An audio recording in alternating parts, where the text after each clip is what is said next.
Today I'm going to show you how to make iced tea out of your favorite tea using the cold brew method. To do this, you're going to need a mason jar, pint-sized and clean, of course. You're also going to need the lid. And you'll need whatever kind of tea you want to use. It can be whatever you like to drink.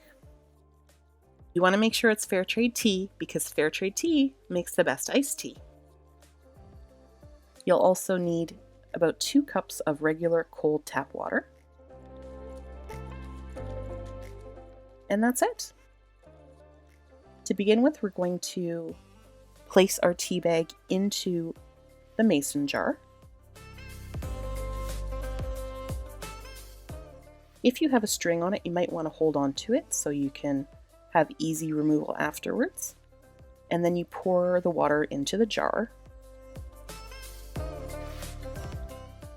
Put the cap on and place it in the fridge. It's really that simple. It'll start infusing right away.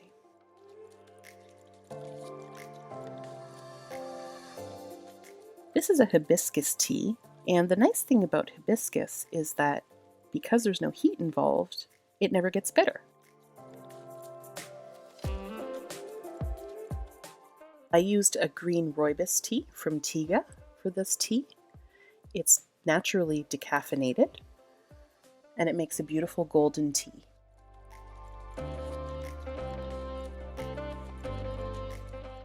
To drink it, all you have to do is remove the tea bag and enjoy. It's already chilled because it's been made in the fridge.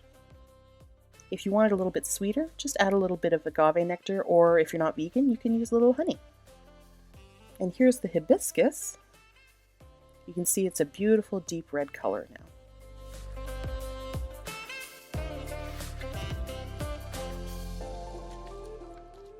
We start a cold brew iced tea once per day so that we have a little to enjoy whenever we want. All it takes is a little pre-planning and very, very little effort. Be sure to choose fair trade tea because it makes the best iced tea. Thanks for watching, and remember to like and subscribe for more tips and tricks.